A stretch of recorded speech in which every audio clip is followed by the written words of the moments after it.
Capítulo: Un ancla a la vida. Phyllis llegó al estacionamiento del hospital poco menos de 2 horas después que Evan, alrededor de la 1 a.m. Cuando llegó a mi habitación de la UCI, encontró a Evan, 4, sentado al lado de mi cama, abrazando una almohada del hospital frente a él, para ayudarle a mantenerse despierto. «Mamá está en casa con Bond», dijo Evan, en un tono que era cansado, tenso, y feliz de verla, todo al mismo tiempo. Phyllis le dijo a Evan que necesitaba irse a casa, que si se quedaba despierto toda la noche después de manejar desde Delaware, no sería útil para nadie mañana, incluido su papá. Llamó a Holly y Jean a nuestra casa, y les dijo que Evan, 4, volvería pronto, pero que ella se quedaría en mi habitación por la noche. «Ve a casa con tu mamá, tu tía y tu hermano», le dijo a Evan, 4, cuando colgó. «Te necesitan. Tu papá y yo estaremos aquí cuando regreses mañana». Evan miró mi cuerpo. En el tubo de respiración de plástico transparente que pasaba por mi fosa nasal derecha, hasta mi tráquea. En mis labios delgados, ya agrietados. En mis ojos cerrados, y en los músculos faciales caídos. Phyllis. Yo sus pensamientos. «Ve a casa. Ven. Intenta no preocuparte. Tu papá todavía está con nosotros, y no voy a dejarlo ir». Ella caminó hacia mi cama, tomó mi mano, y comenzó a masajearla. Con solo las máquinas y la enfermera de noche que entraba a revisar mis estadísticas cada hora como compañía, Phyllis se quedó el resto de la noche, sosteniendo mi mano, manteniendo una conexión que sabía muy bien que era vital si iba a salir adelante en esto. Es un cliché hablar sobre lo mucho que la gente del sur enfatiza la familia, pero como muchos clichés, también es cierto. Cuando fui a Harvard en 1988, una de las primeras cosas que noté sobre los del norte fue cómo eran, un poco más tímido al expresar un hecho, que muchos en el sur dan por sentado. Tu familia es quien eres. A lo largo de mi vida, mi relación con mi familia, con mis padres y hermanas, y más tarde con Holly, Evan IV y Bond, siempre había sido una fuente vital de fuerza y estabilidad. Pero aún más en los últimos años. La familia era a donde acudía en busca de apoyo incondicional. En un mundo que, ya sea en el norte o en el sur, a menudo puede carecer de esta mercancía. Iba a nuestra iglesia episcopal, con Holly y los niños de vez en cuando. Pero la realidad era que durante años, solo había estado un paso por encima de un mar y aire, alguien que solo oscurece la puerta de una iglesia en Navidad y Pascua.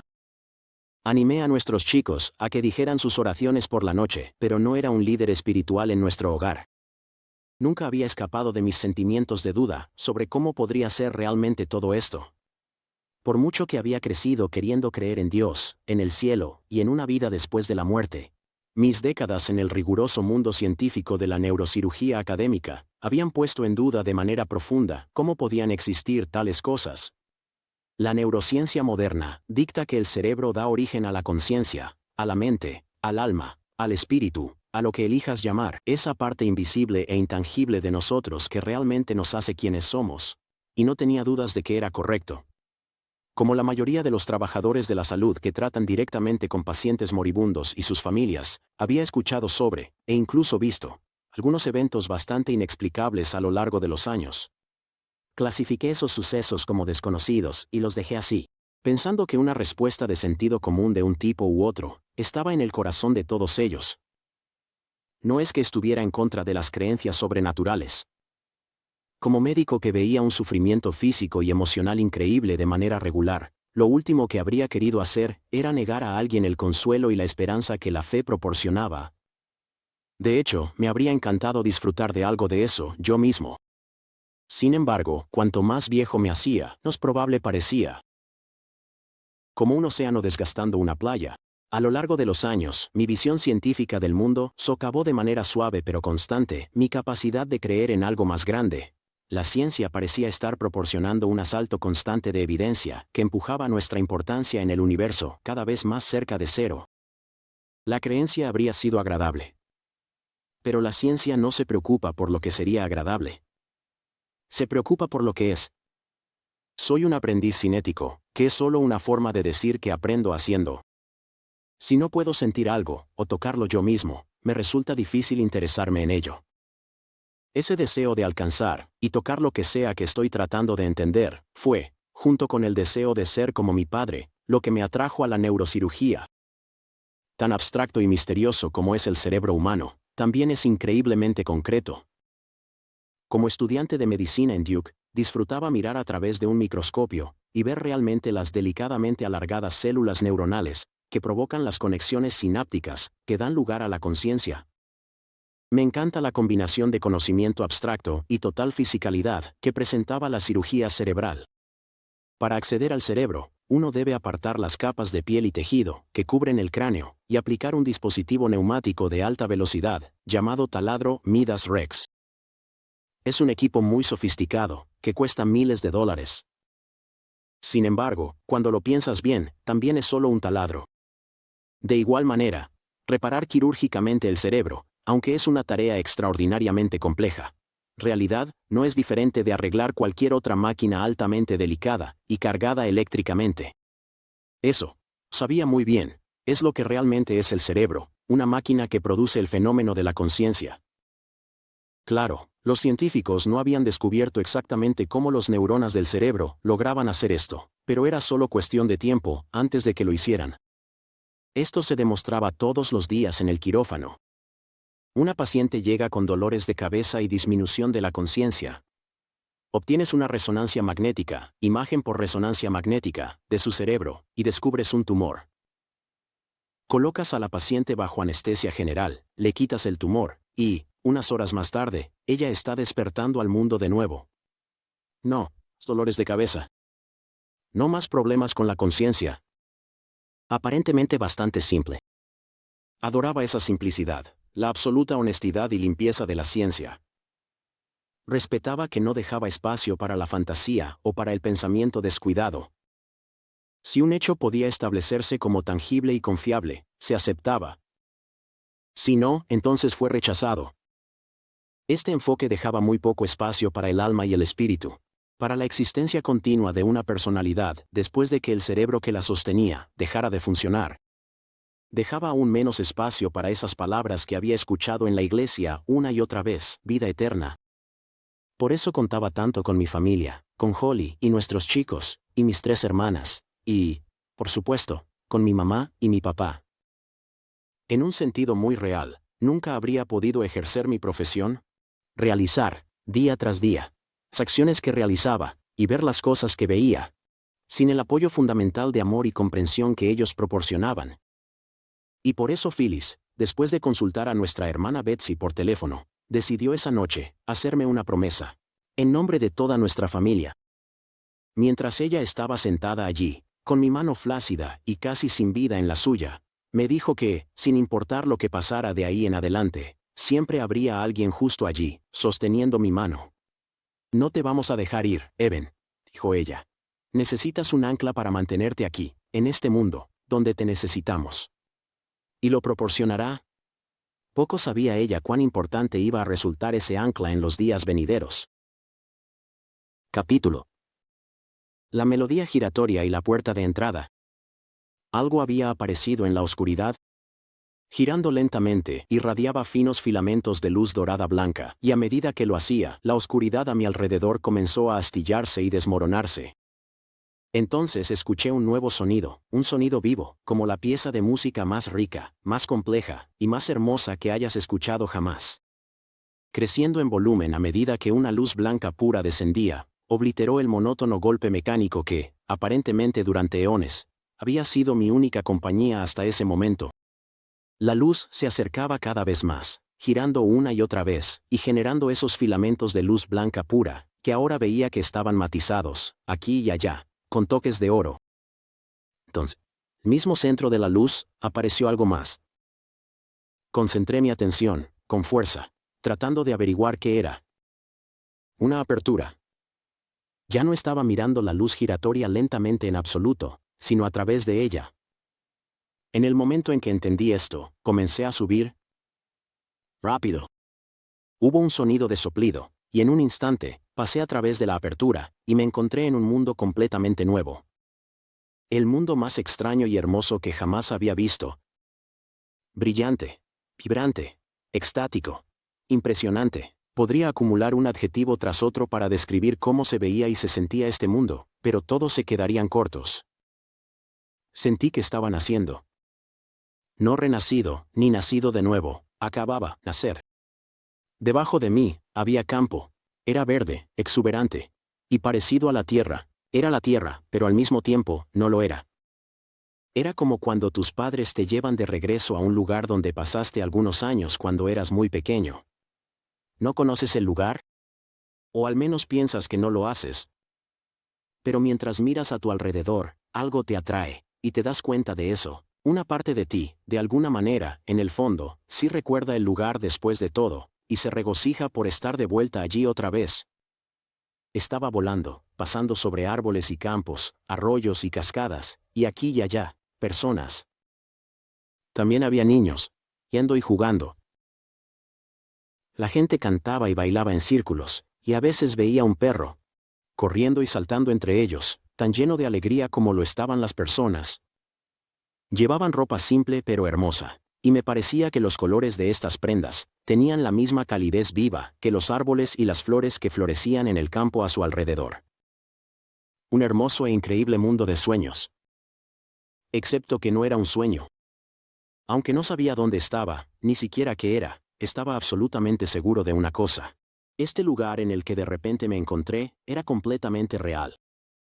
La palabra real expresa algo abstracto, y es frustrantemente ineficaz para transmitir lo que estoy tratando de describir. Imagina ser un niño, e ir al cine en un día de verano. Quizás la película fue buena, y te entretuviste mientras la veías. Pero luego terminó el espectáculo, y saliste del cine de regreso a la profunda, vibrante y acogedora calidez de la tarde de verano. Y mientras el aire y la luz del sol te golpeaban, te preguntabas por qué habías desperdiciado este hermoso día, sentado en un cine oscuro. Multiplica ese sentimiento por 1000, y aún así, no estarás ni cerca de lo que se sentía donde estaba. No sé cuánto tiempo, exactamente. Volé a lo largo. El tiempo en este lugar era diferente del simple y lineal que experimentamos en la Tierra, y es tan desesperadamente difícil de describir como cada otro aspecto de ello. Pero en algún momento, me di cuenta de que no estaba solo allí arriba. Alguien estaba a mi lado, una chica hermosa con pómulos altos y ojos azules profundos. Ella llevaba el mismo tipo de ropa campesina que la gente del pueblo de abajo. Cabellos dorado marrón enmarcaban su hermoso rostro. Estábamos montando juntos, sobre una superficie intrincadamente decorada, viva con colores indescriptibles y vívidos, el ala de una mariposa. De hecho, millones de mariposas estaban a nuestro alrededor. Vastas olas de ellas revoloteando, bajando hacia la vegetación, y volviendo a subir a nuestro alrededor. No era una sola mariposa discreta la que apareció, sino todas juntas, como si fueran un río de vida y color moviéndose por el aire. Volamos en formaciones perezosas y en bucle, pasando junto a flores en flor, y brotes en los árboles que se abrían a medida que volábamos cerca. El atuendo de la chica era simple, pero sus colores, azul polvo, índigo, y un melocotón pastel, tenían la misma abrumadora y supervívida vitalidad que todo lo demás en el entorno. Ella miró con una mirada, eso, si lo veías por unos momentos, haría que toda tu vida, hasta ese punto, valiera la pena vivir, sin importar lo que hubiera pasado hasta ahora. No era una mirada romántica. No era una mirada de amistad. Era una mirada que de alguna manera estaba más allá de todo esto, más allá de todos los diferentes tipos de amor que tenemos aquí en la Tierra. Era algo más elevado, que contenía todos esos otros tipos de amor dentro de sí mismo, mientras que al mismo tiempo era más genuino y puro que todos ellos. Sin usar palabras, ella me habló. El mensaje pasó a través de mí como un viento, y entendí al instante que era verdad. Lo sabía de la misma manera que sabía que el mundo que nos rodeaba era real, no era una fantasía, pasajera e insustancial. El mensaje tenía 3 partes, y si tuviera que traducirlas al lenguaje terrenal, diría que eran algo así. Eres amado y apreciado, con cariño, para siempre. No tienes nada que temer. No hay nada que puedas hacer mal. El mensaje me inundó con una vasta y loca sensación de alivio. Era como si me entregaran las reglas de un juego que había estado jugando toda mi vida, sin entenderlo completamente. Te mostraremos muchas cosas aquí, dijo la chica. De nuevo, sin usar realmente estas palabras, sino transmitiendo su esencia conceptual, directamente en mí. Pero eventualmente, volverás a esto. Solo tenía una pregunta. ¿De dónde? ¿Recuerdas quién te está hablando ahora mismo? No soy un sentimentalista de cabeza blanda. Sé cómo se ve la muerte, sé cómo se siente tener a una persona viva con la que hablaste y bromeaste. En días mejores, conviértete en un objeto sin vida, en una mesa de operaciones después de haber luchado durante horas para mantener la máquina de su cuerpo funcionando. Sé cómo se ve el sufrimiento y el dolor sin respuesta en los rostros de los seres queridos que han perdido a alguien que nunca soñaron que podrían perder. Conozco mi biología, y aunque no soy físico, tampoco soy un inútil en eso. Sé la diferencia entre la fantasía y la realidad, y sé que la experiencia que estoy tratando de darte, la imagen más vaga, completamente insatisfactoria fue la experiencia más real de mi vida. De hecho, la única competencia para eso en el departamento de la realidad fue lo que vino después. Capítulo 8 Israel. Por 8. A la mañana siguiente, Holly estaba de vuelta en mi habitación. Ella deletreó Phyllis, ocupando su lugar en la silla junto a la cabecera de mi cama, y apretando mi mano aún inerte en la suya. Alrededor, de las 11 de la mañana, llegó Michael Sullivan, y todos formaron un círculo a mi alrededor, con Betsy sosteniendo mi mano, así que yo también estaba incluido. Michael dirigió una oración. Estaban terminando cuando uno de los doctores especializados en enfermedades infecciosas entró con un informe fresco de abajo. A pesar de que ajustaron mis antibióticos durante la noche, mi conteo de glóbulos blancos seguía aumentando. Las bacterias continuaban, sin impedimentos, con la tarea de comerme el cerebro. Con pocas opciones restantes, los doctores una vez más revisaron los detalles de mis actividades en los últimos días con Holly. Luego ampliaron sus preguntas para abarcar las últimas semanas. Había algo en los detalles de lo que había estado haciendo que pudiera ayudarles a entender mi condición. Bueno, dijo Holly, él hizo un viaje de trabajo a Israel hace unos meses. Dr. Brennan miró hacia arriba de su cuaderno. Las células bacterianas de E. coli pueden intercambiar ADN, coli, sino también con otros organismos bacterianos gram-negativos. Esto tiene enormes implicaciones en nuestra época de viajes globales, bombardeo de antibióticos y nuevas cepas de enfermedades bacterianas que mutan rápidamente. Si las bacterias E. coli se encuentran en un entorno biológico hostil con otros organismos primitivos que están mejor adaptados que ellas, las E. coli pueden potencialmente absorber algo de ADN de esas bacterias mejor adaptadas e incorporarlo. En 1996, los doctores descubrieron una nueva cepa bacteriana que albergaba ADN de un gen que codifica para la carbapenemasa de Klebsiella pneumoniae, o KPC, una enzima que confería resistencia a los antibióticos a su bacteria huésped. Se encontró en el estómago de un paciente que murió en un hospital de Carolina del Norte. La cepa inmediatamente llamó la atención de doctores de todo el mundo, cuando se descubrió que el KPC podría potencialmente hacer que una bacteria que lo absorbiera fuera resistente, no solo a algunos antibióticos actuales, sino a todos ellos. Si una cepa de bacteria tóxica y resistente a los antibióticos, cuya prima no tóxica es ubicua en nuestros cuerpos, se soltara en la población general, tendría un festín con la raza humana. No hay nuevos antibióticos en la línea de desarrollo farmacéutico de 10 años que puedan venir al rescate. Solo unos meses antes, Dr. Brennan sabía que un paciente había ingresado a un hospital con una poderosa infección bacteriana, y se le habían administrado una serie de potentes antibióticos, en un esfuerzo por controlar su infección por Klebsiella pneumoniae. Pero la condición del hombre continuó empeorando. Las pruebas revelaron que todavía estaba sufriendo de Klebsiella pneumoniae, y que los antibióticos no habían hecho su trabajo. Pruebas adicionales revelaron que las bacterias que vivían en el intestino grueso del hombre habían adquirido el gen KPC mediante transferencia directa de plásmidos de su infección resistente por Klebsiella pneumoniae. En otras palabras, su cuerpo había proporcionado el laboratorio para la creación de una especie de bacteria. Eso, si llegara a la población general, podría rivalizar con la peste negra, una plaga que mató a la mitad de Europa en el siglo XIV. El hospital donde ocurrió todo esto fue el Centro Médico Sawarsky en Tel Aviv, Israel. Y había ocurrido solo unos meses antes. De hecho, ocurrió aproximadamente en el momento en que yo estaba allí, como parte de mi trabajo coordinando una iniciativa de investigación global y cirugía cerebral con ultrasonido focalizado. Llegué a Jerusalén a las 3:15 SOE, y después de encontrar mi hotel, decidí de repente caminar hacia la ciudad vieja. Terminé haciendo un recorrido solitario antes del amanecer por la Vía Dolorosa y visitando el supuesto lugar de la última cena. El viaje había sido extrañamente conmovedor, y una vez de vuelta en los Estados Unidos, a menudo lo mencionaba con Holly.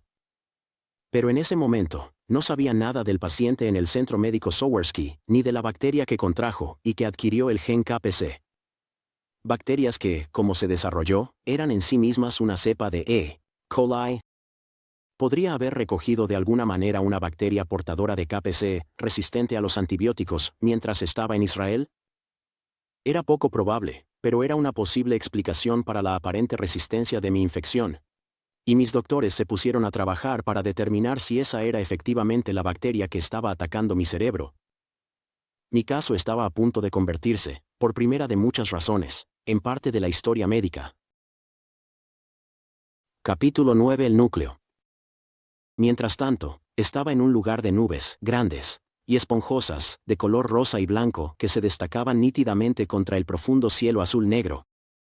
Más alto que las nubes, inmensamente más alto, bandadas de seres transparentes y brillantes, se arqueaban por el cielo, dejando largas líneas similares a corrientes detrás de ellos.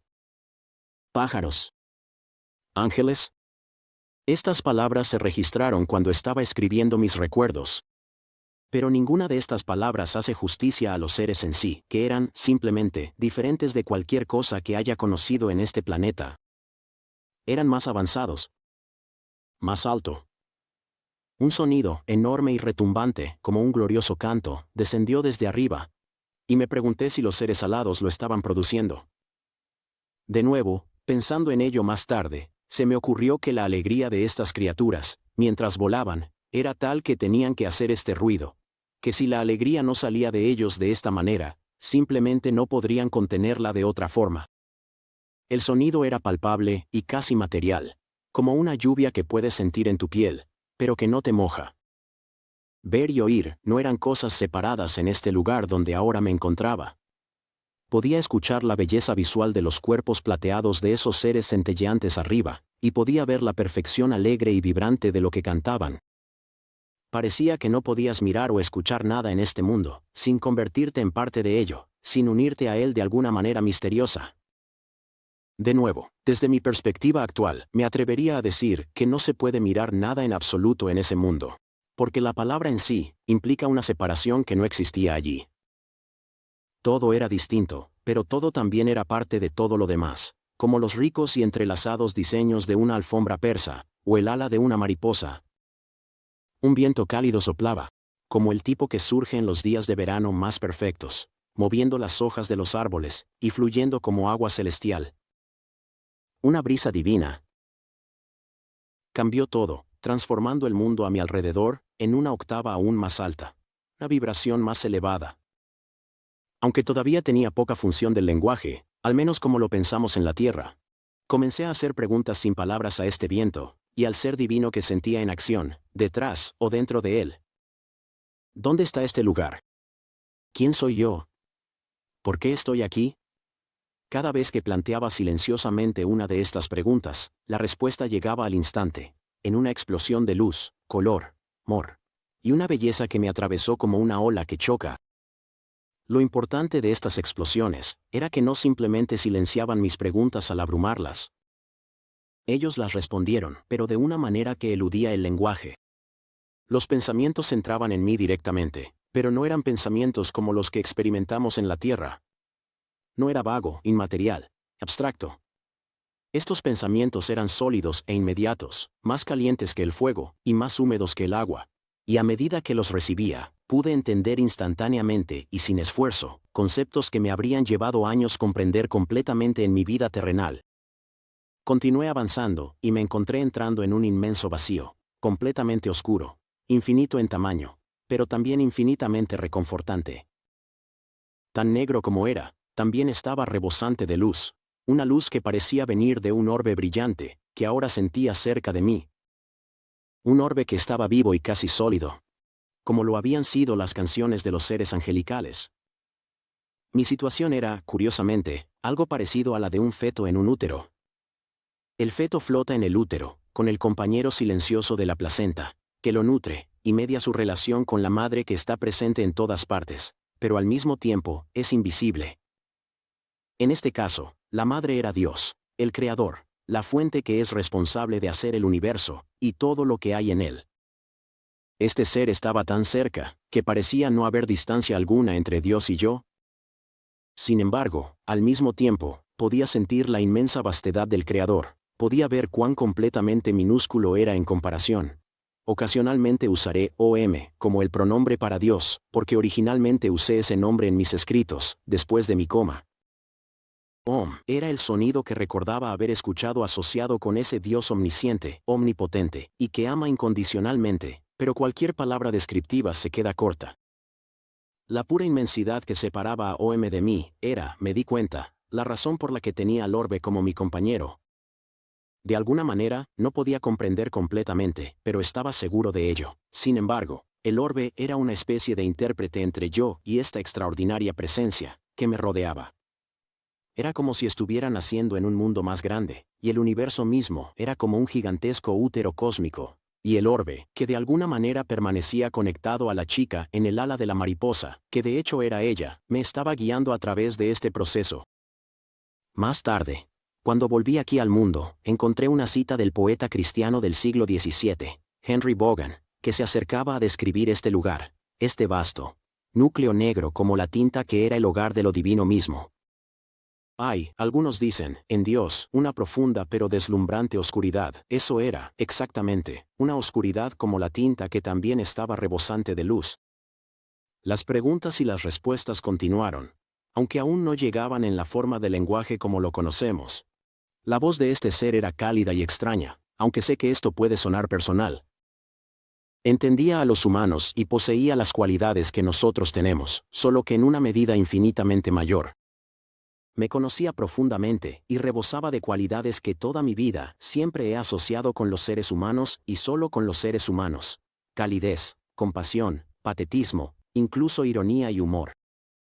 A través del orbe, OM, me dijo que no hay un solo universo, sino muchos, de hecho, más de los que podría concebir, pero ese amor estaba en el centro de todos ellos. El mal estaba presente en todos los otros universos también, pero solo en las cantidades más mínimas. El mal era necesario, porque sin él, el libre albedrío era imposible, y sin libre albedrío, no podría haber crecimiento, ni movimiento hacia adelante, ni oportunidad para que nos convirtamos en lo que Dios anhelaba que fuéramos. Horrible y todopoderoso, como a veces parecía ser el mal en un mundo como el nuestro. En la imagen más grande, el amor era abrumadoramente dominante, y al final sería triunfante. Vi la abundancia de vida a lo largo de los innumerables universos, incluyendo algunos cuya inteligencia estaba avanzada mucho más allá de la humanidad. Vi que hay innumerables dimensiones superiores, pero que la única forma de conocer estas dimensiones es entrar y experimentarlas directamente. No pueden ser conocidos ni comprendidos. Desde un espacio de dimensiones inferiores, la causa y el efecto existen en estos reinos superiores, pero fuera de nuestra concepción terrenal de ellos. El mundo del tiempo y el espacio en el que nos movemos en este reino terrenal está estrechamente y de manera intrincada entrelazado con estos mundos superiores. En otras palabras, estos mundos no están totalmente apartados de nosotros, porque todos los mundos son parte de la misma realidad divina abrumadora. Desde esos mundos superiores, uno podría acceder a cualquier tiempo o lugar en nuestro mundo. Me llevará el resto de mi vida, y un poco más, desentrañar lo que aprendí allí arriba. El conocimiento que se me dio no se enseñó de la manera en que se enseñaría una lección de historia o un teorema matemático. Las percepciones ocurren directamente, en lugar de necesitar ser inducidas y asimiladas. El conocimiento se almacenaba sin necesidad de memorizar, de forma instantánea, y para siempre. No se desvaneció, como lo hace la información ordinaria, y hasta el día de hoy, todavía poseo todo eso, mucho más claramente de lo que poseía la información que adquirí a lo largo de todos mis años en la escuela. No quiero decir que pueda acceder a este conocimiento así como así. Porque ahora que estoy de vuelta aquí en el reino terrenal, tengo que procesarlo a través de mi limitado cuerpo físico y cerebro. Pero está ahí. Lo siento, incrustado en mi mismo ser. Para una persona como yo, que había pasado toda su vida trabajando duro para acumular conocimiento y entendimiento de la manera tradicional, el descubrimiento de este nivel de aprendizaje más avanzado fue, solo, suficiente para darme material para reflexionar durante mucho tiempo. Desafortunadamente, para mi familia y mis médicos en la Tierra, la situación era muy diferente.